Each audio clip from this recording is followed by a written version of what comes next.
Saudara, kemarin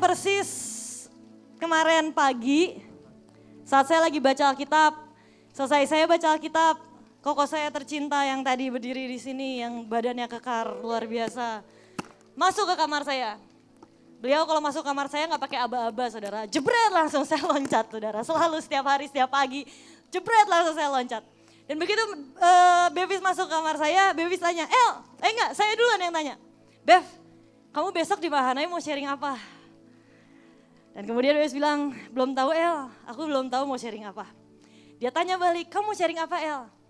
Aku tadi dapat ini sih Bev, aku belajar tentang seorang wanita bernama Gomer.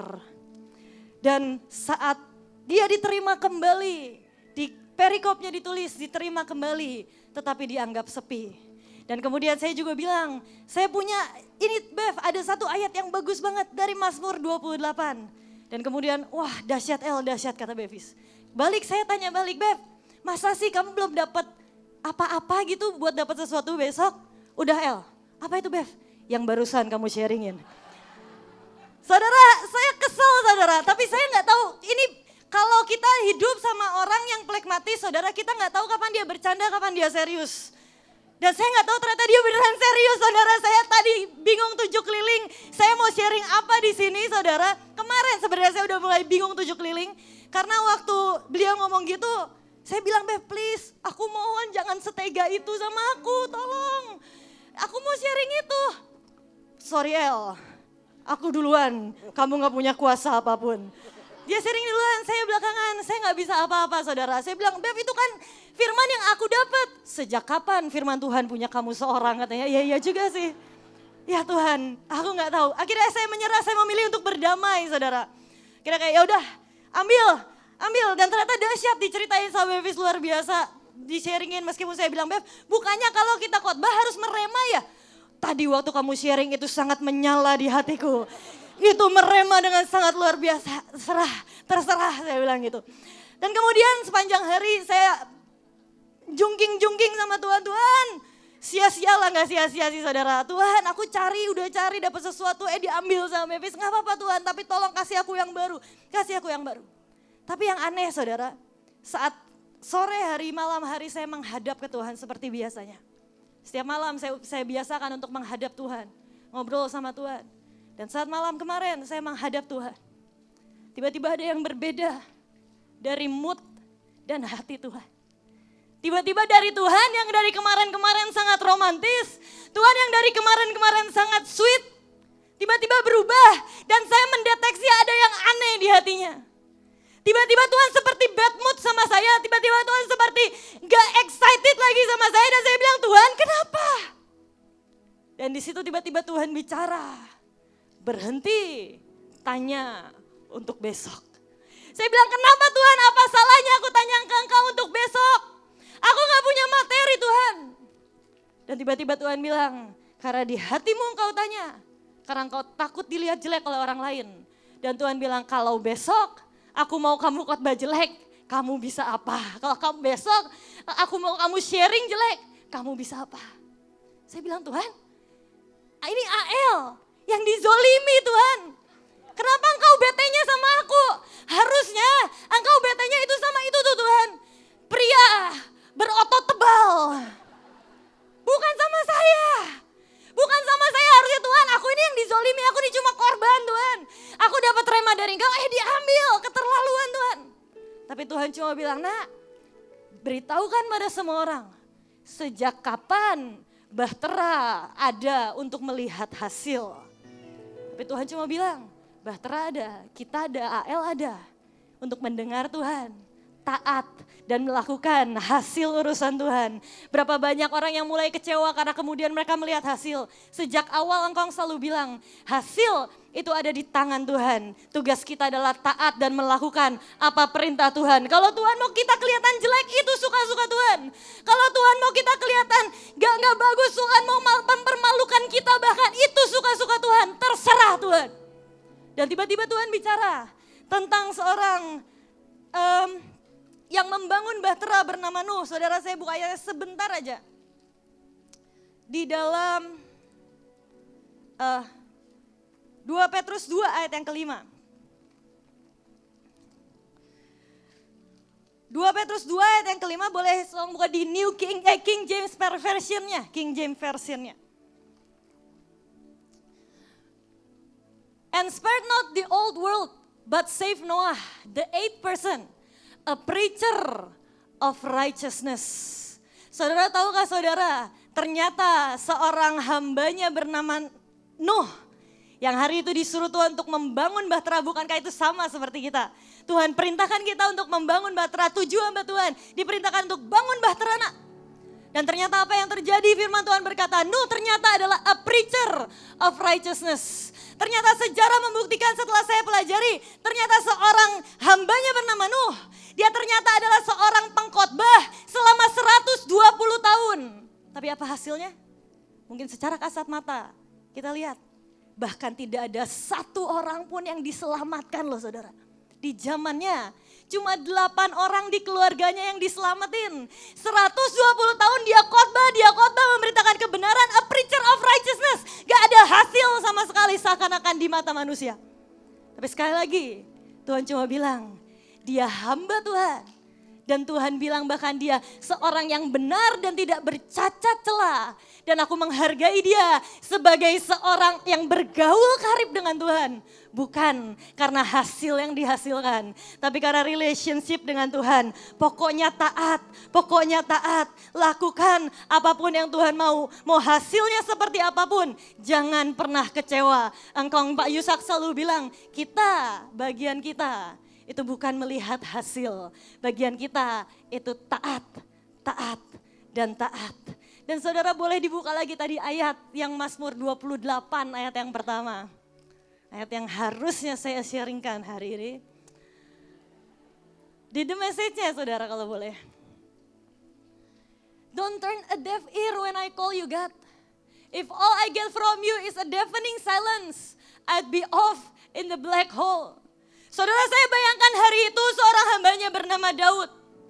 Dia datang ke Tuhan. Dan saat dia bilang, Tuhan. Dan dia tiba-tiba ada mendeteksi ada yang aneh dari hati Tuhan. God, something is wrong.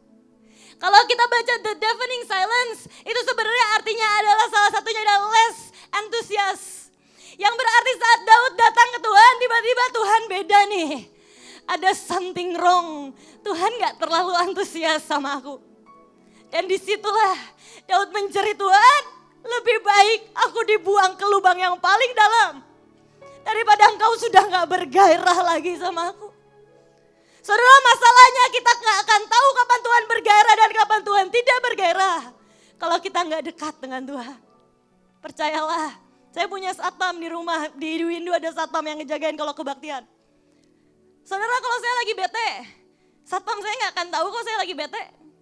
Satpam saya gak akan tahu, satpam saya bilang, ya udah gak ada apa-apa, biasa aja, dia gak akan sadar. Tapi kalau kita punya hubungan yang dekat, kalau saya lagi bete, Bevis contohnya, enggak sih dia gak terlalu peka. Tante Lani contohnya, Tante Lani langsung tahu, Ael kenapa ya? Ya kadang-kadang butuh waktu berapa lama baru tahu, Ael kenapa ya? Kenapa? Karena ada hubungan yang dekat. Saudara, kalau kau gak punya hubungan yang dekat dengan Tuhan, kau gak akan sadar kapan dia gak antusias sama kita. Kau gak akan sadar kapan dia udah gak bergairah lagi sama kita. Dia gak buang kita kok. Dia gak tinggalin kita. Simply dia gak antusias lagi sama kita. Kayak waktu malam itu tadi malam saya datang ke Tuhan. Dan tiba-tiba saya mendeteksi ada sesuatu yang aneh dari hati Tuhan. Di situ saya sadar Tuhan lagi gak mood sama saya. Tuhan lagi bete sama saya. Saya coba bilang, Tuhan, daripada engkau terus-terusan diam, daripada engkau bete terus sama saya, lebih baik AL pulang ke surga. Buat apa kita hidup kalau Tuhan udah gak bergairah lagi sama kita? Buat apa kita hidup kalau Tuhan udah gak antusias lagi sama kita? Tapi saudara, hanya orang yang pernah merasakan cintanya Tuhan. Mereka lah yang akan tahu gimana stresnya disensiin sama Tuhan. Hanya orang yang punya pergaulan yang erat sama Tuhan. Mereka orang-orang yang tahu gimana sedihnya, gimana desperate-nya ditinggalin sama Tuhan. Bahkan simply bukan ditinggalin, cuma Tuhan gak antusias sama kita. Saudara, jangan-jangan karena engkau gak dekat dengan Tuhan. sebenarnya 1-2 tahun ini Tuhan udah gak antusias sama kita. Jangan-jangan Tuhan udah gak antusias sama saudara mungkin 3 tahun, 4 tahun belakangan ini, tapi kita gak sadar. Karena kita terlalu jauh dari Tuhan. Kita gak pernah datang mendekat dan bilang, Tuhan, aku datang menghadap lagi. Lagunya berkata, I come to the garden alone, sendirian. Di situ kita bisa mendeteksi hati Tuhan. Tapi gak banyak yang tahu kapan Tuhan gak mood sama kita. Kapan Tuhan gak antusias sama kita. Kapan Tuhan simply cuma sekedar ngasih tugas tanpa gairah sedikit pun sama kita. Gak banyak yang tahu. Gak banyak yang tahu. Hari ini saya mau ajak kita ambil satu perjanjian lagi di Bahtera. Untuk kita berkata, Tuhan, jangan pernah nyerah dengan hidupku. Dan jangan pernah gak antusias sama kita. Jangan pernah tidak bergairah sama kita. Satu ayat lagi yang saya mau buka, saudara, mari buka di Psalm 138, Mazmur 138 di dasar The Message. Hari itu saya lagi ngisi di sebuah kebaktian. Dan tiba-tiba dalam praise and worship, saya gak pernah notice ayat ini, saudara. Tapi tiba-tiba di satu praise and worship Tuhan bilang, buka Mazmur 138 dengan sangat jelas dan persis pasal itu. Saya buka dan di situ saya nangis. Kenapa? Karena di ayat itu setelah saya pelajari, ternyata ini adalah salah satu pasal yang ditulis oleh Daud di akhir-akhir hidupnya. Salah satu pasal yang Daud tulis. Dan di akhir hidupnya dia gak bilang neko-neko kok. Dia gak bilang, Tuhan lihat nih, aku raja yang dihormati banyak orang. Enggak. Dia gak bilang, Tuhan lihat nih, aku ini orang yang paling berkenan. Enggak. Dia cuma bilang apa di akhir hidupnya, dia cuma bilang, thank you. Everything in me says thank you. Dia cuma bilang, thank you Tuhan, aku tahu ini semua dari Engkau. Aku tahu semua Engkau yang berikan. Angels listen as I sing my thanks next. I kneel in worship, facing your holy temple, and say it again, thank you. Thank you for your love, thank you for your faithfulness. Most holy is your name. Boleh ayat ke-8, ayat terakhir. Dan di situ Daud cuma bilang, ayat terakhir, ayat ke-8.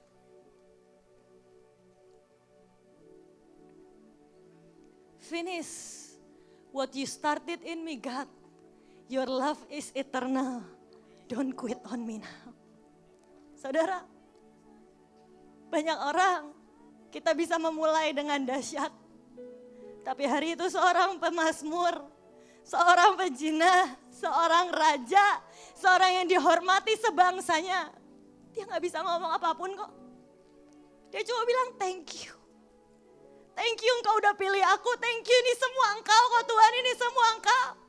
Kesensitivitasnya sama Tuhan, dia bilang thank you. Dan di akhir dia cuma bilang finish Tuhan. What you have started di awal semua Engkau yang mulai. Dan don't quit on me now, jangan berhenti, jangan menyerah sama aku dulu. Gak sekarang Tuhan, nyerahnya nanti kalau udah beres, kalau udah kelar, kalau udah finish. Baru kita ketemu di awan-awan selesai Tuhan, tapi gak sekarang Tuhan. Don't quit on me now. Saudara, satu perjanjian Bahtera yang hari ini kita mau angkat dan perbaharui bersama-sama. Perjanjian yang berkata, Tuhan, bukankah Engkau yang memulai Bahtera? Bukankah Engkau yang punya rencana atas Bahtera? Bukankah Bahtera ini hatimu sendiri Tuhan? Dan kita cuma mau jerit hari ini Tuhan. Finish what you have started. Apa yang Tuhan udah mulai? Dia Allah yang setia. Biar dia menyelesaikannya sampai tuntas.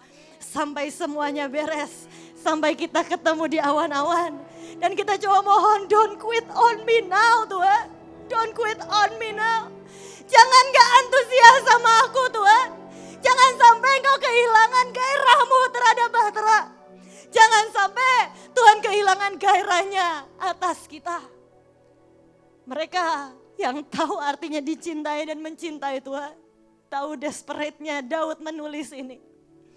Tahu desperate-nya Daud menulis ini yang berkata don't quit on me now Tuhan. Bahkan kalau aku udah di ujung perjalananku sekalipun. Aku tetap berkata, don't quit on me now, even 1 detik pun. Bahkan 1 detik pun.